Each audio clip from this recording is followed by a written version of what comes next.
자, 2022학년도 두 번째 우리가 미니모고 두 번째 시간입니다. 자, 여러분들 미니모고 잘 보셨나요? 기초 개념 점검을 위한 미니모고. 그래서 이번 우리가 이제 연결론하고 그래서 그다음에 영어학 이렇게 이제 두 가지를 미니모고를 하는데 이번에 영어학도 1회와 마찬가지로 네 문제 출제가 됐고요. 통사론에서만 출제가 됐고 그다음에 통사론 어디냐? 렉시컨 파트에 관련해서 지금 네 문제를 여러분들한테 드렸습니다. 자, 같이 한번 풀어보도록 하겠습니다. 첫 번째 6번입니다. 우리 모의고사 6번 문제를 보시면은 다 4점짜리로 냈어요. 예, 그래서 모의고사지만은 뭐 실제 모의고사, 실전 모의고사하고는 문제수도 조금 문제 유형만 동일하게 가는 거지 전체 폼은 조금 이제 다를 수 있다라는 거 양해해 주시고요. 자, 여기 보시면은 한번 쭉 읽어가면서 보도록 하겠습니다. restriction이 있다라는 거예요. 무엇에 대한 제약이냐 하면 컴플리먼트의 선택에 대한 제약. 컴플리먼트 선택에 대한 제약을 우리는 뭐 컴플리먼트 선택이라는 것은 뭐 예를 들면은 동사가 목적어를 선택할 때 목적어 자리에 MP를 선택하는 거지 목적어 자리에 AP나 PP를 선택합니까? 그렇지는 않죠. 동사가 타동사가 목적어 자리에 MP를 선택하는 거야. 그러니까 phrase를 선택하는 거죠. 그러한 제약을 우리는 뭐라고 불러요? subcategorized, 하위 범주화한다라고 말하는 겁니다. 그래서 동사가 목적어 MP를 취하는데 그냥 동사가 목적어 MP를 취한다 이렇게 말하지 않고 동사 다음에 목적어가 와야 되는 이유가 뭐예요? 동사 다음에 꼭 목적어가 와야 되는 MP가 와야 되는 이유가 뭐예요? AP가 오면 안 돼요? PP가 오면 안 됩니까? MP가 와야 되는 건 뭐예요? 예, 하위 범주화, 동사가 하위 범주화 하기 때문에 반드시 MP를 하위 범주화 하기 때문에 MP가 나와야 되는 거죠.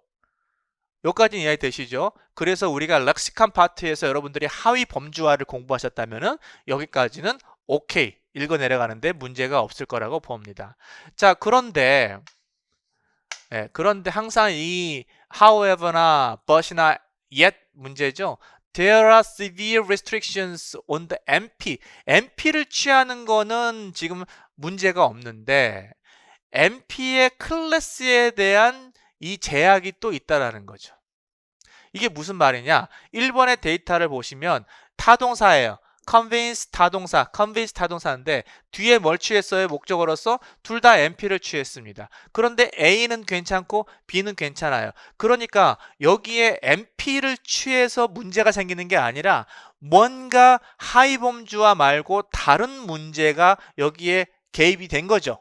하위범주화가 아니라 subcategorization이 아니에요. subcategorization은 MP를 두 개 다 가져왔기 때문에 문제가 없습니다.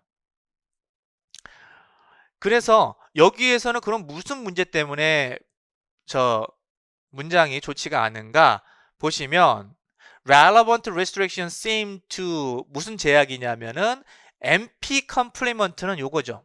여기서부터 MP complement는 has to denote 의미를 가져야 되는데 그 MP가 의미적인 제약이죠. 여기서 의미적인 제약이 여기에 추가된다는 겁니다. 의미적인 제약 어떤 거? Some rational entity 이성적인 entity 이성적이라는 건 뭐예요? human이라는 거예요.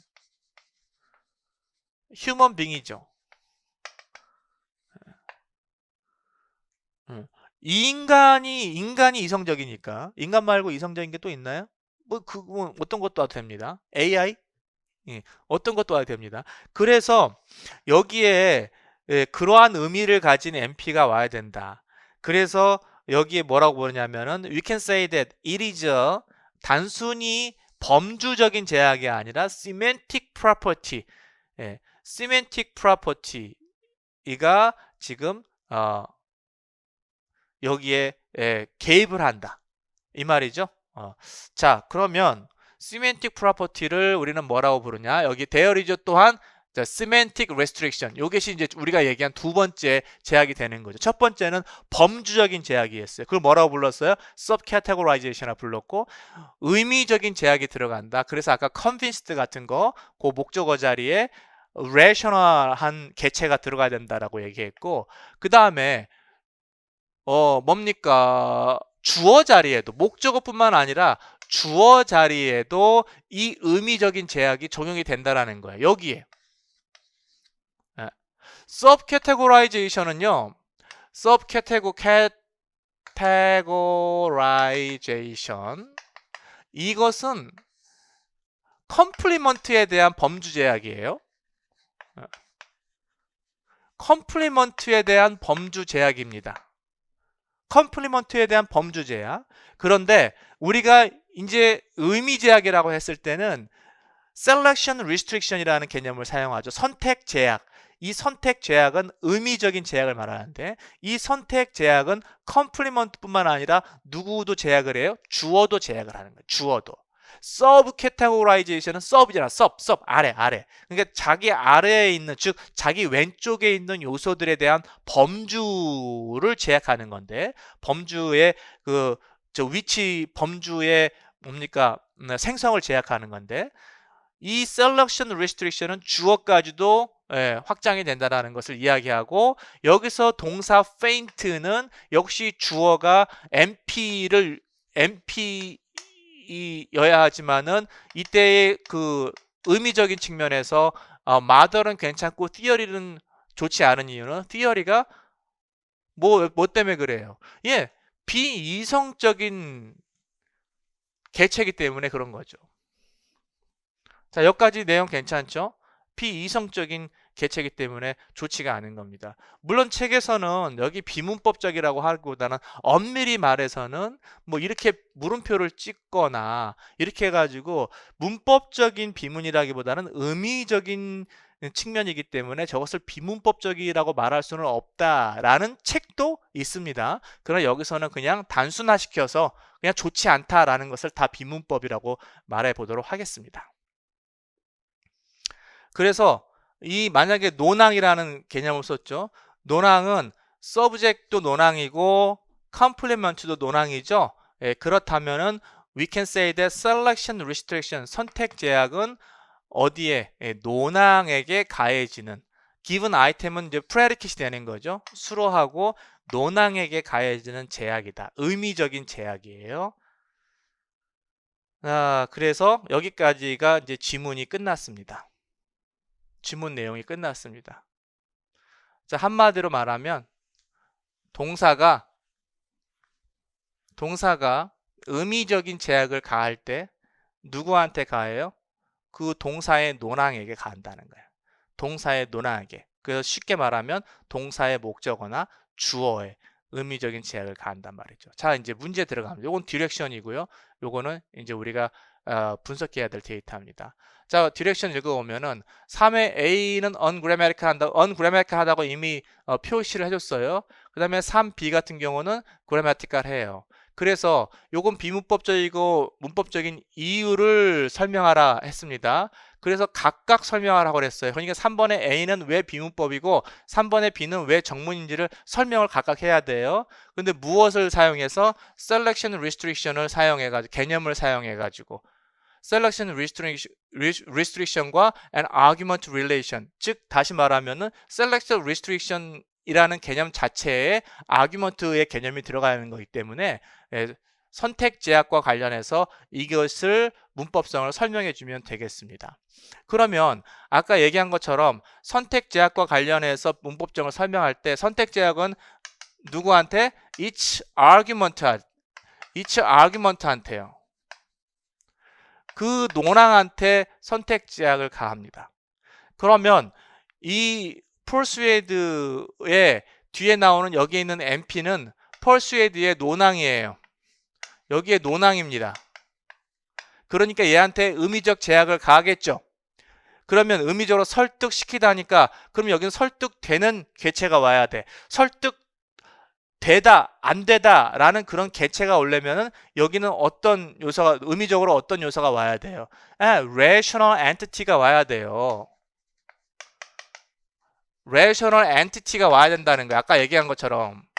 아니면 또는 human이 와야 된다고 얘기해도 괜찮고요. rational entity가 와야 됩니다. 그래서 rational entity가 왔는데 그거는 프라이팬이 와야 돼. 왔으니까 요거는 의미적으로 맞지 않는 거예요. selectional restriction을 위반한 거죠. 그러면 여기는 어떻게 되는 거냐? 여기에 그 his frying pan은 뭡니까? 누구의 논항이에요? 컨스로의 논항입니까? 아니에요. 컨스로의 논항이 아니라 여기 수로의 논항이에요.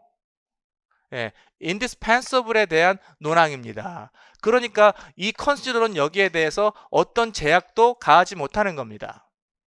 그죠? 그 의미적인 제약을 가하지 못하는 거예요. consider의 논항은 이 embedded clause 전체가 논항인 거지 이 MP 자체가 논항이 아니기 때문에 MP한테 어떤 의미적 제약, 즉 너는 rational entity여야 돼 혹은 아니어야 돼 뭐 이런 것들을 가할 수가 없는 겁니다. 그러니까 역시 his frying pan이 올 수 있는 겁니다.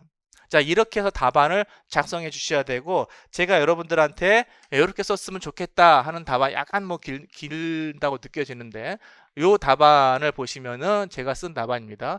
여기 보시면은 following MP the main verb his frying pan 이렇게 적어주는 거.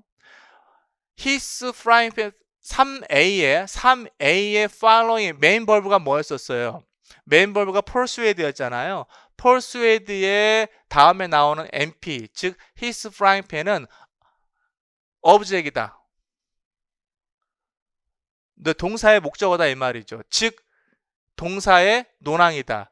동사의 논항이다 라는 말을 써주셔야 되고 그렇죠? 동사의 논항이다라는 말 써주셔야 되고 동사의 논항이기 때문에 selection restriction의 제약이 가해진다. 이 말이 적어줘야 되겠죠. 동사의 논항이다. 그래서 selection restriction이 가해진다. selection restriction이 가해진다라는 말 표현 어떻게 써요? selection restriction hold between A and B. A와 B 사이에 selection restriction이 존재한다라고 잡아주시면 되고요. 그러므로 그 MP는 뭐여야 돼? rational entity가 돼야 된다라는 말을 써주면 되는 겁니다. 그죠? 얘는 논항이야? 논항이니까 선택 제약이 가해져야 돼. 그리고 선택 제약이 가해져야 되니까 rational entity의 의미를 가져야 돼. 라는 논리로 써주시면 되고 그 다음에 3번의 B는 어때요? consider 다음에 나오는 MP는 논항이 아니야. 논항이 아니니까 논항이 아니고 뭐야? embedded clause의 subject이야. 목적어가 아니고. 그렇기 때문에 semantic restriction이 거기에 가해지지 않아. 이렇게 간단하게 잡아주시면 되는 거죠.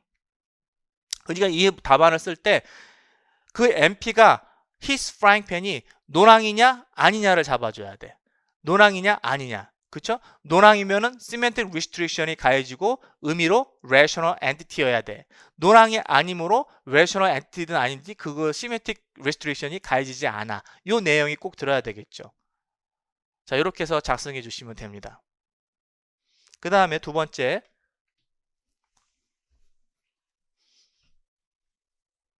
문제 7번 문제 보시면은 논항 구조에 대한 이제 그 내용이 되는 거죠. kill이라는 동사 이렇게 해서 make, kill, Poirot 해서 kill이라는 동사가 완전한 문장으로 쓰려면은 이렇게 쓰여야 되는 거죠. 논항 구조를 가져야 되는 거죠. 그래서 논항 구조에 대해서 설명을 보면은 자 1번 문장에서 두 개의 논항 Margaret하고 Poirot이 뭡니까? 다른 의미적인 관계, 동사와 다른 의미적인 관계를 갖는 것처럼 보인다. 이게 무슨 말이에요? 여기에 추가적으로 설명해 주죠. 얘가 동사와의 관계로 봤을 때 다른 의미적인 관계를 갖는데 그게 무슨 말이냐면은 논항 아규먼트, 서브젝트 포지션에 있는 논항 아규먼트는 에이전트 이 말이에요. 다시 말하면 얘는 에이전트 의미를 갖는 거고 그 다음에 푸아롯은요. 그 다음에 푸아롯은 디렉트 오브젝트로 쓰인 푸아롯은 페이션트의 의미역을 갖는 것처럼 보인다. 둘 다 논항이지만 자 여기까지 괜찮죠? 그러니까 달리 말하면은 이 kill이라는 동사가 논항에게 다른 의미역을 할당한다. 이 말이겠죠? 우리가 이미 학습한 거. 자, 그래서 맨 아래 보시면 these relations between 동사하고 그의 argument의 관계를 우리는 뭐라고 언급할 수 있습니까? thematic role이라고 얘기할 수가 있다라는 겁니다. 자, 그러면 의미역과 관련된 이야기를 하겠다는 이야기네요. 자, 그럼 봅시다. 그 뒤에 보시면은 kill이라는 동사는 두 개의 논항을 취합니다. 그 논항에다가 의미역을 할당해 주는 거죠.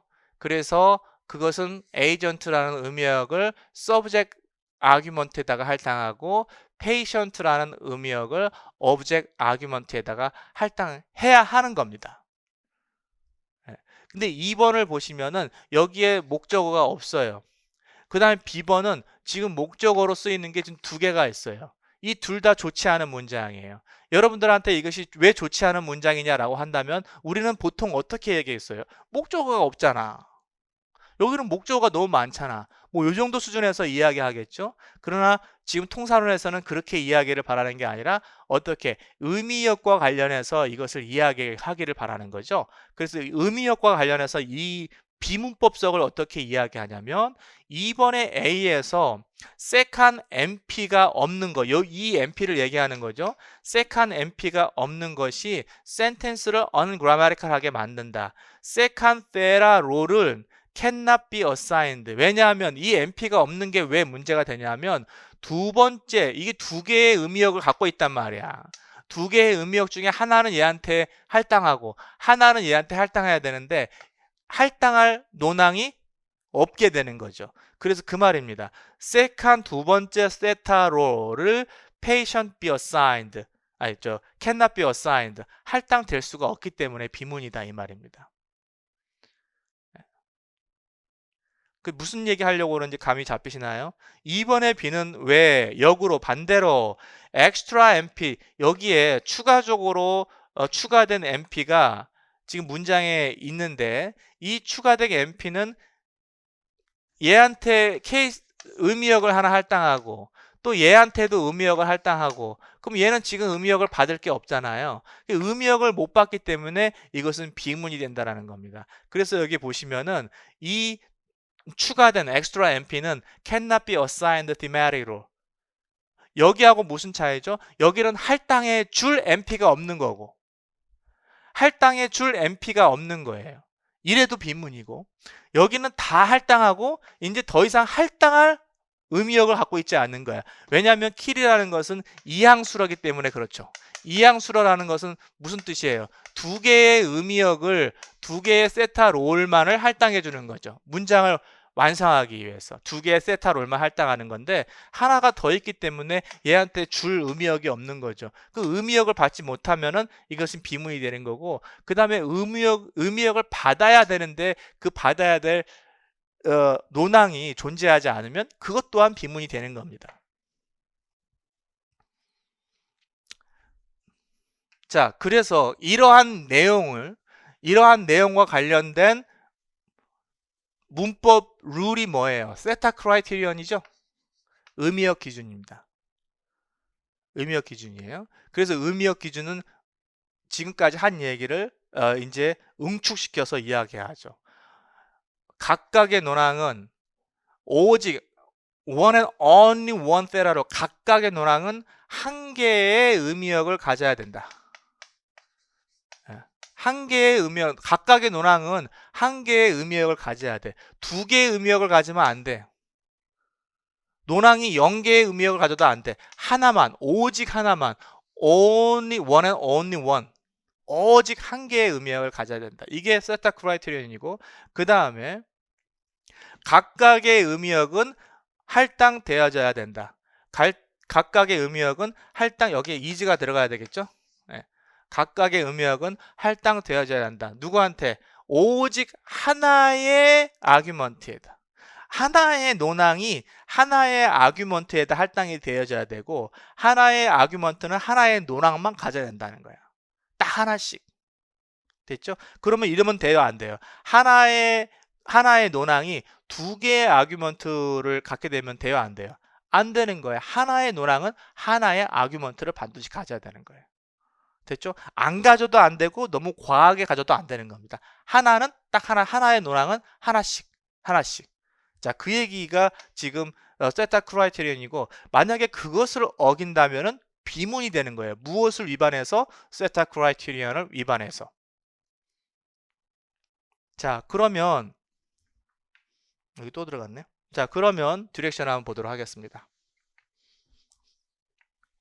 자, consider example regarding data row assignment. 자, 요거 한번 자세히 보고, exploring why sentence 3b가 여기만 보는 거죠. 3b가 ungrammatical한지를 설명하라고 그랬어요. 뭐에 기초해서? 세타 크라이테리언을 기초해서요.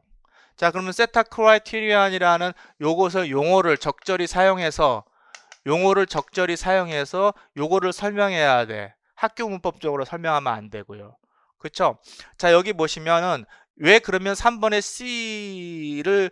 C인데 왜 A, B까지 추가로 적어놨냐 하면은 요 투포에 나온 그 데이터인데, 여기 보시면은 이 브로그라는 요 주어로 쓰인 여기서는 에이전트로 쓰인 거예요. 맞죠? 에이전트, 행위자 역으로 지금 할당을 받은 겁니다. 누구한테? 브로크한테. 자, 근데 해머는 여기는 무슨 역이에요? 해머가 윈도우를 깼어. 해머가 행위자입니까? 주어 자리에 있지만 이 해머는 인스트루먼트예요. 맞죠? 인스트루먼트. 도구역입니다. 도구역. 동일한 주어 자리에 있으면서 얘는 주어 자리에 있지만은 얘는 행위자역, 얘는 도구역이에요. 왜냐하면 해머로 깬 거기 때문에. 그래서 C번은 비문이에요. 왜 비문일까? 어떻게, 뭘로 설명하라고 그랬어요?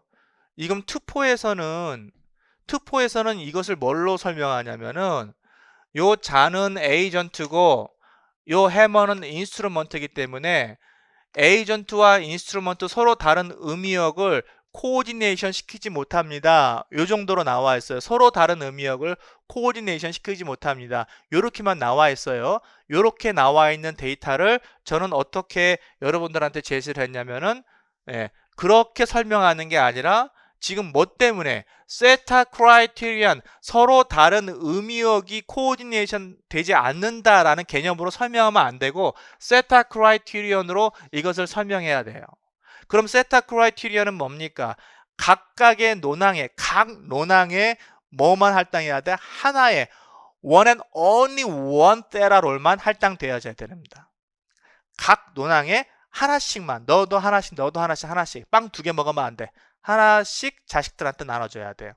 자, 그런데 그러면 그러한 측면에서 이게 왜 비문이냐? 보시면은 John and Hammer가 지금 얘는 에이전트고 얘는 인스트루먼트, 하나의 주어죠. 그럼 이 주어는 코오디네이션 됐지만은 하나의 논항이에요. 맞죠? 하나의 논항이면 하나의 의미역만 주어져야 됩니다. 그런데 여기는 에이전트, 여기는 인스트루먼트, 이렇게 하나의 논항에 2개의 다른 의미역을 부여할 수가 없어요. 왜? 뭐 때문에? 세타 크라이테리언 때문에 그래요. 자, 그렇게 설명해 주면 됩니다. 그래서 제가 여러분들한테 예시해 드리는 이 답안은 이렇습니다. 반드시 들어가야 되겠죠? 세타 크라이테리언에 따르면은 하나의 논항에 2개의 의미역이 들어갈 수 없다. 2개의 의미역을 할당할 수 없다라는 이 키 익스프레션이 반드시 들어가야 돼. 요게 빠지면 안 되는 거죠. 자, 봅니다. 뭐라고 썼나?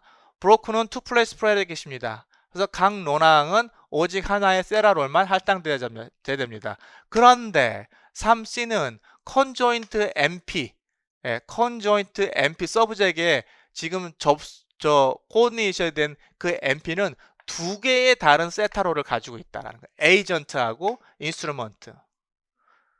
이것이 센텐스를 ungrammatical하게 만든다. 뭐 때문에? violation of 세타 크라이테리언 때문에. 이제 이렇게 해서 답안을 작성해 주시면 됩니다. 핵심 키워드는 뭐예요? 핵심 키워드는 conjoined MP가 2개의 의미역을 갖는다.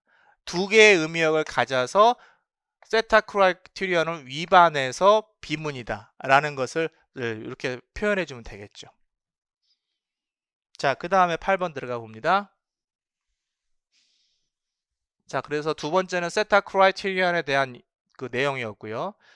그 다음에 여기는 미들 컨스트럭션에 관한 건데 중간 태를 나타내는 거죠. 중간태. 그래서 여기 보시면은 active verb morphology 중간태는 능동태의 형태를 가지고 있어요. 그러나 액티브 구조하고는 좀 다르다 그 말이죠. 패시브 구조하고 다르듯이 액티브 구조하고는 좀 다르다. 자, 아규먼트 분포 측면에서 1번에서 얘기하는 것처럼 그래서 뭐가 다르냐면은 아규먼트 분포요. 아규먼트 분포 측면에서 다르다. 자, 여기 보시면은 뭐라고 했냐면 여기 한번 읽어볼게요. 패시브하고 미들 센텐스의 서브젝트, 패시브하고 미들 센텐스의 서브젝트 요거죠. 디스북이죠. 어디 있어? 패시브의 서브젝트 포지션과 미들 센텐스의 서브젝트 포지션은 노낭 디스북에 의해서 지금 거기가 채워져 있다. 즉 디스북이 거기 위치해 있다 이 말이죠. 네. 그러나 뭡니까? 그러나 액티브 능동태에서는 목적어 포지션에 디스북이 있다. 이러한 차이점이 있는 거고. 그 다음에 여기 읽어볼게요. Underlying subject that has a thematic role of agent can optionally appear in the by phrase. 자, 여기에 이게 무슨 말이냐면 좀 어려울 수 있는데 underlining subject thematic role 에이전트 의미역을 갖는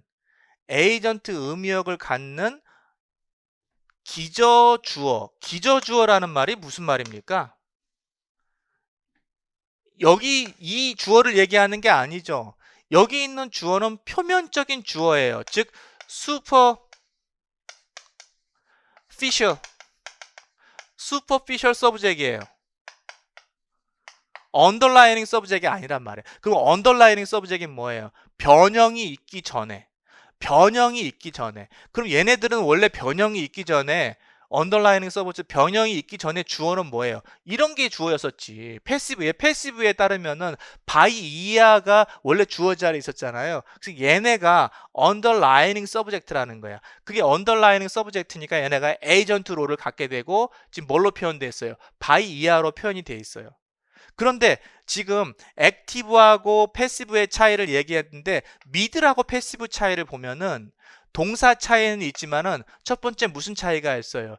뒤에 by 이하로 언더라이닝 서브젝트를 패시브는 by 이하로 표현해 옵셔널하게 수위적으로 표현해 주지만 미들 컨스트럭션에서는 by 이하로 의미적으로 수동태의 의미적인 것과 수동태와 관련이 있다고 하더라도 by 이하, 즉 에이전트를 표현해 주지 않는단 말이에요. by phrase로 에이전트를 표현해 주지 않는단 말이에요. 그게 차이점입니다. 그 얘기를 하는 거죠.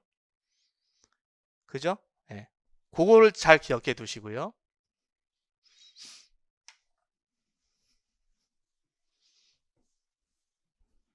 지문이 기네요.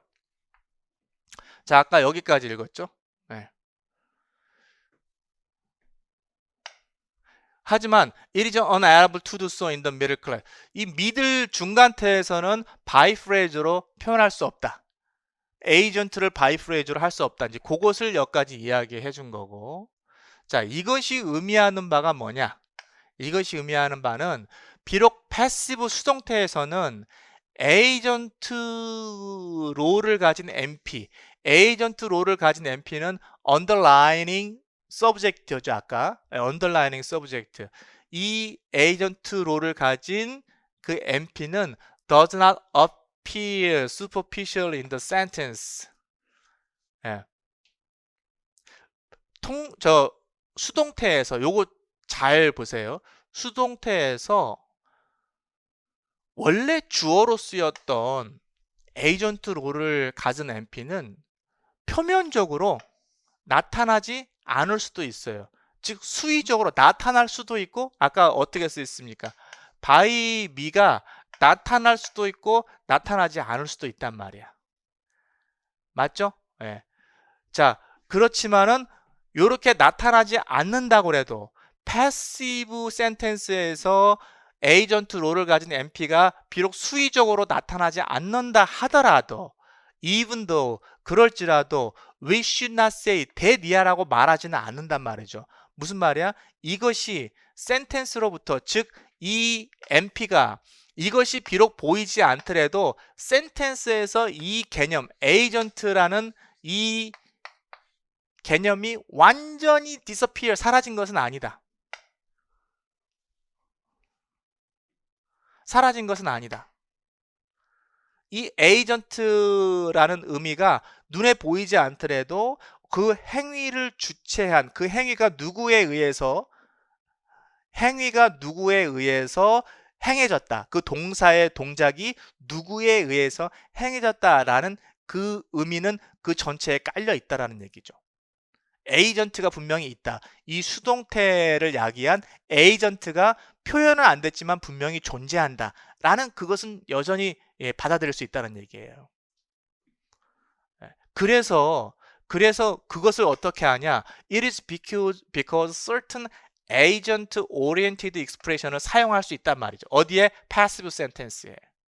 like intentionally 이런 같은 거. 의도적이란 말이 agent-oriented expression이란 말이죠. 의도적으로란 말이 그 안에 누군가 에이전트가 있다란 말이에요. 에이전트가 있어야 그 에이전트의 의도가 들어갈 거 아닙니까? 그죠? 이것이 allowed 된단 말이에요. 패시브 센텐스에 비록 이 by me 같은 에이전트 롤을 갖는 NP가 수의적으로 지금 존재하지 않더라도 이해되시죠? 하지만 이게 지금 미들 클래스하고 패시브하고 차이점을 이야기하는 겁니다.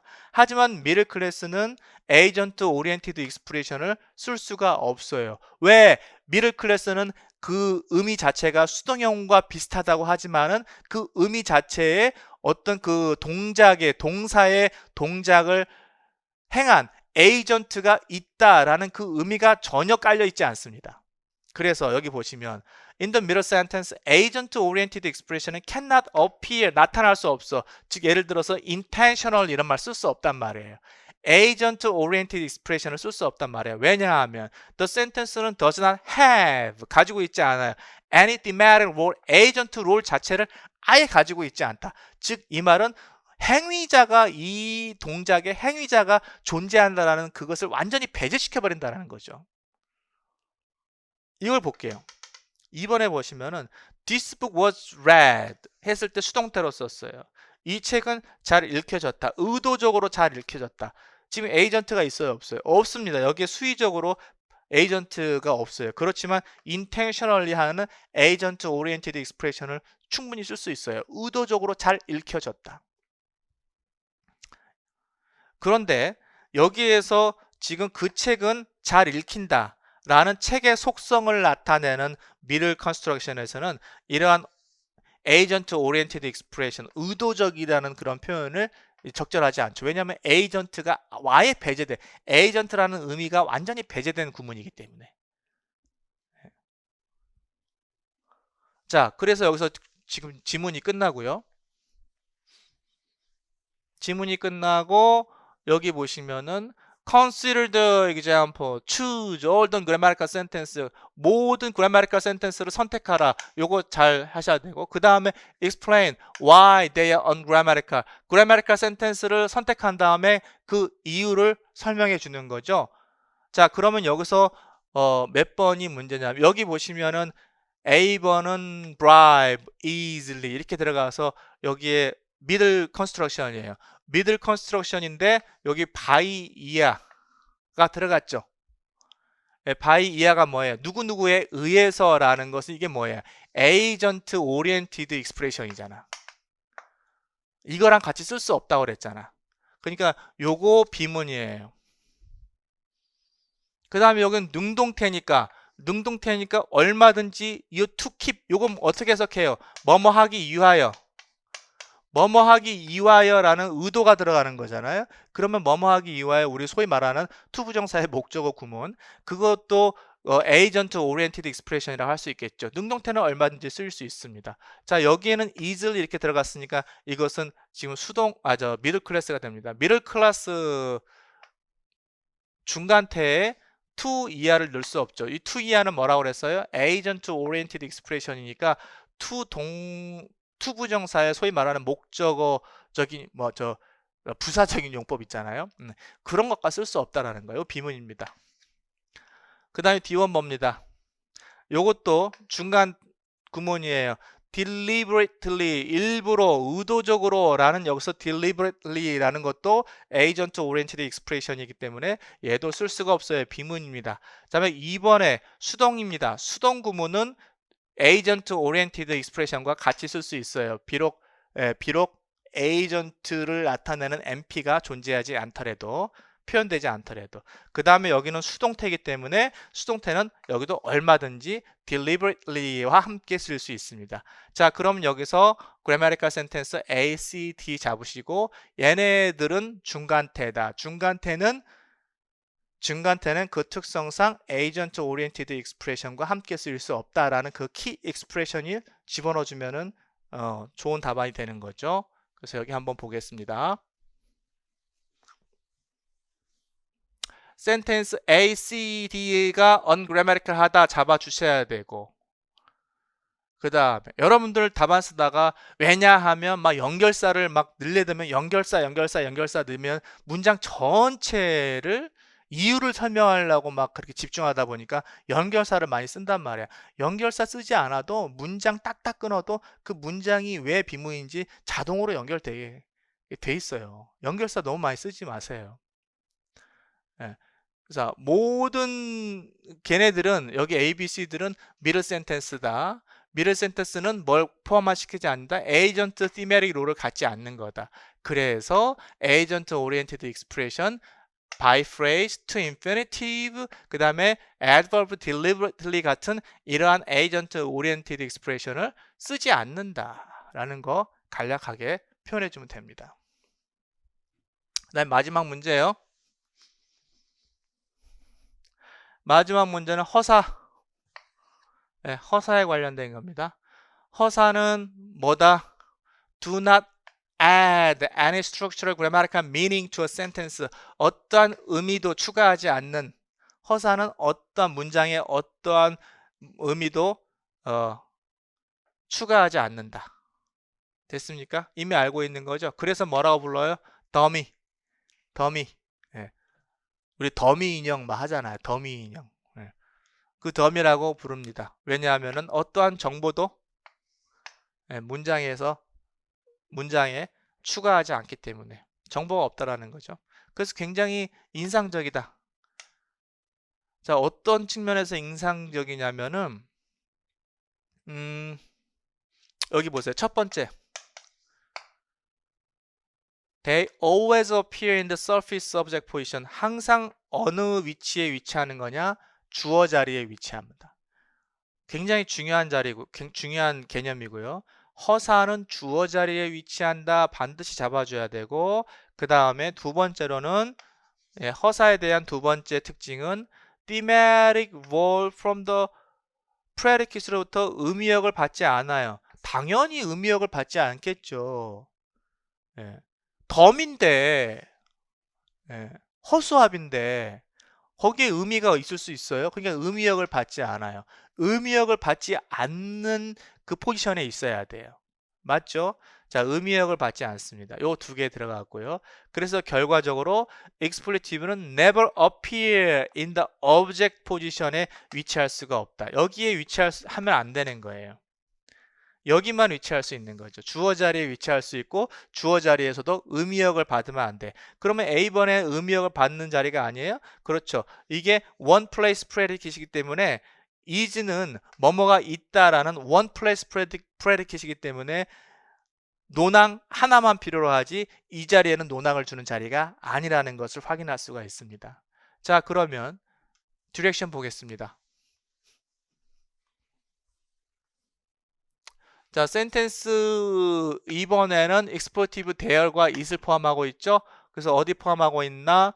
여기 포함하고 있고, 여기 포함하고 있고, 여기 포함하고 있고, 여기 포함하고 있고, 여기 다 허사들이 포함하고 있죠. 그래서 choose one ungrammatical sentence, 하나 비문법적인 문장 골라라. 그러면 하나 여러분들 골라주시고요. 첫 번째 골라주시고, 그 다음에 끝나지 않겠죠? 예, 설명하라고 그랬죠. why, 그것이 왜 비문법적인지를 설명해라, 이렇게 들어갔습니다. 자, 그러면 여기 보시면은 전부 다 대열이 들어간 자리는 아까 두 가지 측면에서 얘기했죠. 첫 번째, subject 포지션에 위치해야 되고, 두 번째, the라로를 받지 않는다고 그랬습니다. 그렇죠? the라로를 받지 않는다고 그랬어요. 자, 그러면은 한번 봅시다. 여기 D번 볼게요. 자, 이 자리 무슨 자리? persuade라는 동사 다음에 이 자리는 무슨 자리예요? persuade 다음에 이 자리는 persuade의 object이에요. 목적어 자리예요. 주어 자리가 아니라. 지금 want의 이 자리는 뒤에 invalid clause의 주어 자리 맞습니다. 여기 C번도 invalid clause의 subject position 맞아요. 여긴 당연히 subject position이고요.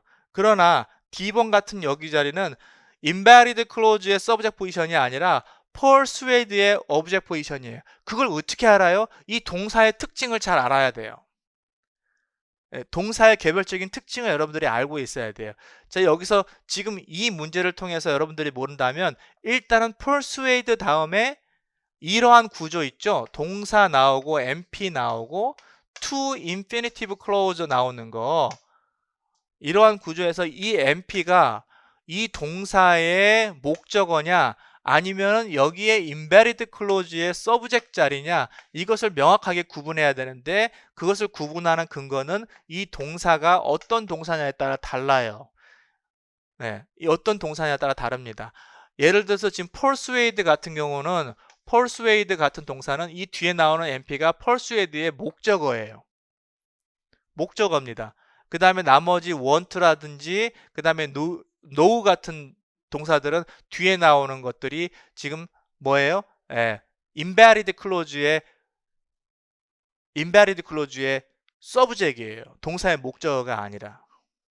이걸 정확하게 구분할 수 있어야 돼. 그래서 이것이 D번이 2번의 D번이 ungrammatical 하다. 왜냐하면 the following NP of the verb persuade의 뒤에 나오는 동사가 뭡니까? object이다. 나로 subject이 아니라 object이다. 그래서 허사가 그 목적어 자리에 위치하지 못한다라는 그 개념을 정확하게 넣어주면 되죠. 자, 여기 답안 보겠습니다. 마지막으로요. 자, sentence 2 is ungrammatical 반드시 써주셔야 되고요. 그 다음에 following NP the main verb persuade의 다음에 나오는 NP는 목적어다. 뭐가 아니라 subject이 아니라 목적어다. 목적어 자리이니까 허사가 그 자리에 위치할 수 없다라는 내용이 바로 그 설명이 될 수 있죠. 주어 자리에만 들어갈 수 있기 때문에. 자, 이렇게 해가지고 우리가 미니 모고 2회 치렀고요. 또 해설 강의 마쳤습니다. 또 3회 때 뵙도록 하겠습니다. 고생하셨습니다.